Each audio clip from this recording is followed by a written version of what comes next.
Every once in a while, I'll do an interview with a classical composer or musician that's very compelling.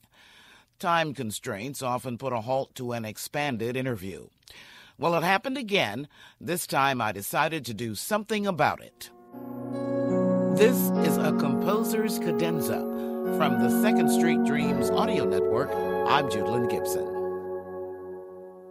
This virtuoso solo passage is about composer Richard Danielpour. He's out with a new album of music performed by pianist Simone Dinnerstein. It's called An American Mosaic, 15 miniatures, each commemorating a segment of the American population affected by the pandemic, including him. In this wide-ranging interview, he talks about how he struggled with the emotional turbulence wrought by the pandemic. In the months of April and May, I had been told by my doctor that because of my asthma, this is right when the pandemic really broke loose in California, that because of my asthma, if I were to contract COVID, my chances of survival were about 30%. So I was tremendously anxious. At the time, my wife had to go to New Hampshire for a long period of time to help relocate her youngest son. I was by myself, and I did not sleep for 2 months. I wrote an opera libretto, a dark comedy that came out of nowhere just to keep myself occupied, called The Grand Hotel Tartarus. It'll be my first opera since Margaret Garner, which I wrote with Toni Morrison a number of years ago. Be my second opera, in fact. But as I was lying there in the wee hours of the morning, no amount of medication could get me back to sleep. I tried everything. The only thing that was able to get me back to sleep, Ms. Gibson, was Simone's recordings of Bach. And I listened to the Goldberg Variations. I listened to the recording of her partitas. I listened to the recording of her two-part inventions, which I had actually had in my car because I had discovered her through the recording of the two-part inventions. And then I remembered after, this incredible, her recordings had so much love in them,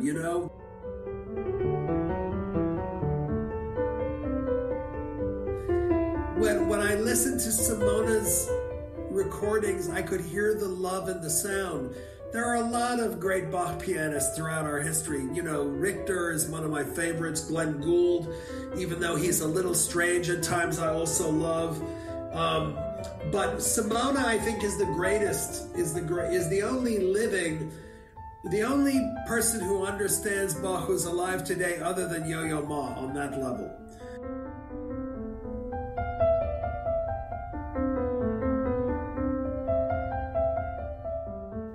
And so, because of this, I wanted to thank her after 2 months of her actually helping me stay out of the hospital. And I remembered that she had been at the Oregon Bach Festival. We literally missed each other by a day because when the Passion of Yeshua premiered on July 8th, I think it was, at Oregon Bach Festival, I left the next day, and I think she arrived the night of July 9th. But I remembered that she was there after I had been, and I called the director of the Oregon Bach Festival, Michael Anderson, to see if I could get her email. And he said, I would be delighted to arrange that. I'm sure she won't mind.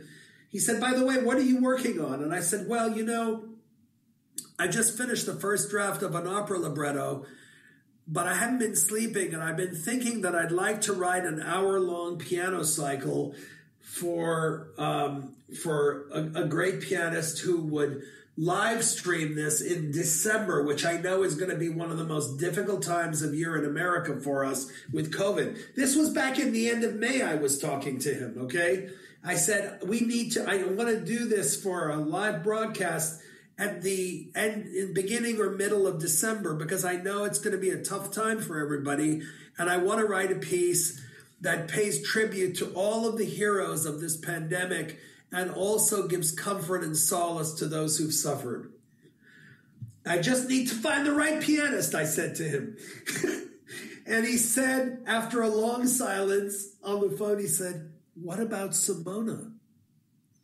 And you know, honestly, to me at that moment, Simona was like this goddess from Brooklyn who had literally saved my hind parts from being in the hospital because she was able to help me get back to sleep with her beautiful playing. Finally, when I wrote her a fan letter, which was probably one of the greatest fan letters I've ever written to anybody, I said, P.S., I have an idea that might interest you if you're willing to do a FaceTime conversation with me. We talked 3 days later after she wrote me back. I heard back from her immediately with a very gracious letter. We talked 3 days later on Zoom. It was on the weekend, I remember. And 5 days later, the Oregon Bach Festival commissioned an American Mosaic.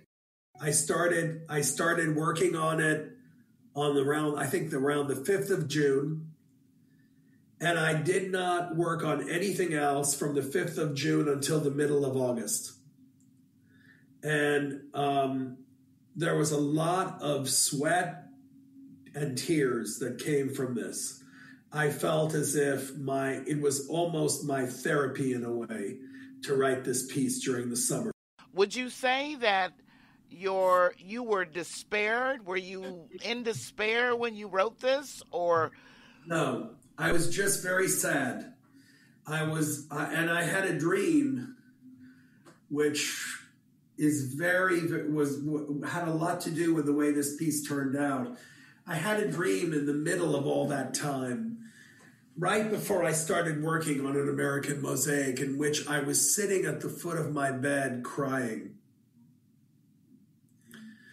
And all of a sudden, I felt someone coming from behind me and hugging me. And I looked down, and there were like these two wings of light that were surrounding me. And it was as if I was being embraced from behind by an angel in this dream. And so what I did was I decided, it's to me still very moving. It chokes me up. I decided to write these 4 constellations, which are each variations on the same theme. The first constellation is at the beginning of the piece, which is one single voice. The second constellation is 2 voices, a 2-part invention, occurs 1/3 of the way through. The third constellation is a 3-voiced fugue, which occurs 2/3 of the way through. And the last constellation is basically the epilogue of the piece, which is a 4-voiced chorale. I also dedicated each of these constellations to women in my life who had been like angels to me. The first was dedicated to the spirit of my grandmother, who passed away 20 years ago, who was like a saint. The second, I dedicated to my surrogate grandmother, Maya Angelou, who I knew for 25 years and who I miss terribly. The third I dedicated to a dear, dear friend and collaborator who was in many ways not only one of my greatest collaborators, but somebody who became my teacher in a way, and that was Toni Morrison. And then the last one I dedicated to Simona, the last of the 4 constellations. So, and of course, she's the only one who's alive. This is the 4th constellation.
From the album An American Mosaic, Epilogue, Fourth Consolation.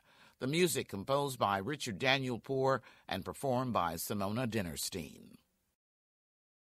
There is a relationship between Bach and this music because those consolations are very contrapuntal, especially the consolations. But then, of course, what happened was that we realized that the performance she was going to give, the live stream, the piece ended up being 52 minutes, which is a little short for a live stream concert. So I wanted to do something for her, but I didn't want to write another piece for her, and she didn't want to learn a new piece. So she suggested, why don't you make 3 Bach transcriptions for me? And I said, that actually sounds like a good idea. I think I know exactly what I'll do. The first one was a chorale from the St. Matthew Passion, the last chorale that is in the Phrygian mode after Jesus expires on the cross. That was the first. The second one was the Agnus Dei aria, a transcription from the B minor Mass. And the third one was the epilogue, the gigantic choral prelude from the St. Matthew Passion. She actually said in an interview with somebody else, she thought it was very gutsy that I chose those pieces. But she understood in retrospect that because of the times we were living in which there was so much suffering and death around us, that in a way those were the pieces that, and especially the Agnus Dei. You know, I thought, Miss Gibson, when I was going to begin the Bach transcriptions, I thought it was going to be a bit of a chore, right? But you know what happened when I did it? It became the greatest gift. I felt like I was standing in front of God while I was doing this. It was so rich. Here's his epilogue of 3 Bach transcriptions performed by Simone Dinnerstein.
Epilogue from Danielpour's 3 Bach transcriptions performed by Simone Dinnerstein.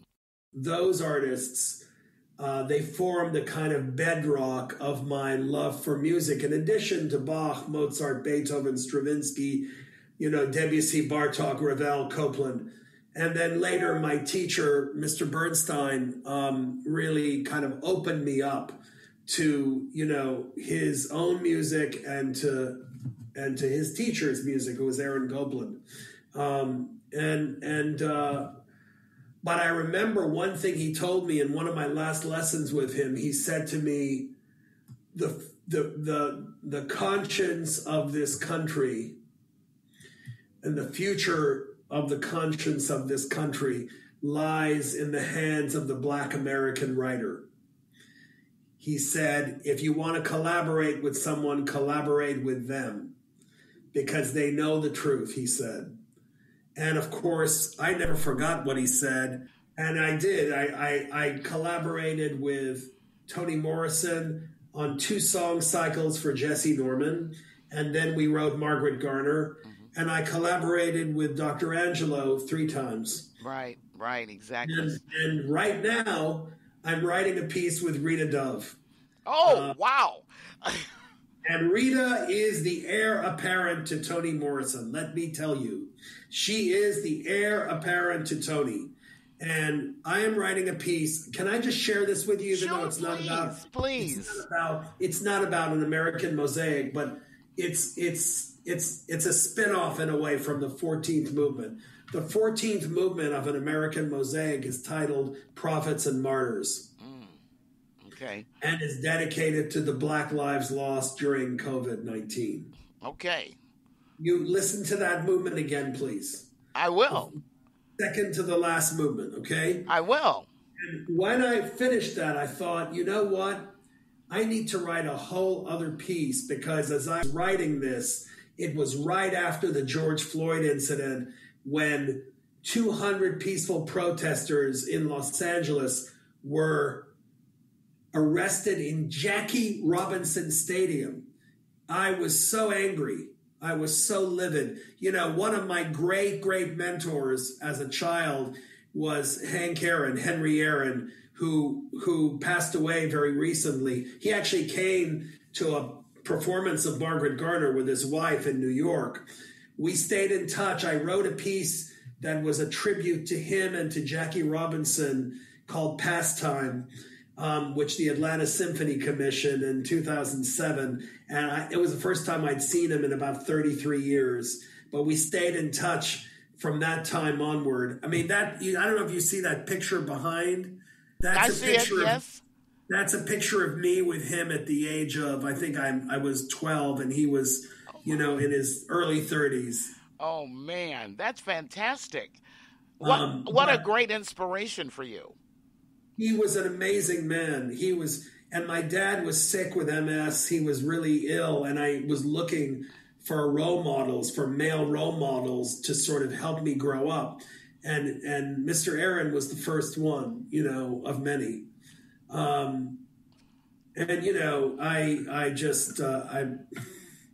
It's really sad that so many in the last few years of my friends who I treasured have passed away, First it was Marvin Hamlish, who was like my older brother in 2012. Then Dr. Angelo in 2014, who I love dearly and miss her tremendously. Then in 2019, Toni, and then my dear friend Jesse Norman, and then just several months ago, Henry Aaron.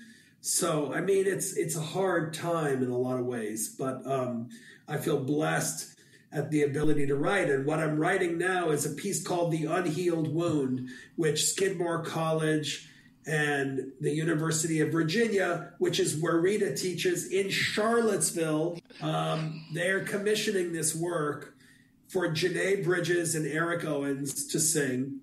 It's going to be with mezzo, bass baritone, piano, cello, and 12 to 16 voice chorus that will be comprised of students from each of the universities I take this to. We'll probably also take it to Northwestern University, and we'll probably also take it to UCLA, and we'll probably also take it to a few other places. And when is this happening? 22? Starts in 22 in the fall. And you know, the president of Skidmore College, who had actually been to a performance of Margaret Garner and is a huge fan of Rita Dove's, asked me this question on a Zoom call. He said, "Why are you asking us to do this?" And my answer was, because Howard University doesn't need this piece. You do. Okay. I said, you 90% of your students are white. I said, I'm writing this. I'm not writing this for African Americans. I'm writing this for white people in America. Okay. I think we got everything. I really appreciate your time and your candor and everything with this. I can't wait. I'm going to be listening again. You've been so kind. I hope you'll reach out to me again and let's talk some more. Absolutely. Composer Richard Danielpour, coming out of the fog with his album An American Mosaic, performed by pianist Simone Dinnerstein. And about the photo of him and Hank Aaron, you can see a blurry pic of it on the Classical Music in Color page on secondstreetdreams.com. This is a Composer's Cadenza. I'm Judlin Gibson on the Second Street Dreams audio network, on the radio, and on the Triple W. We're on secondstreetdreams.com.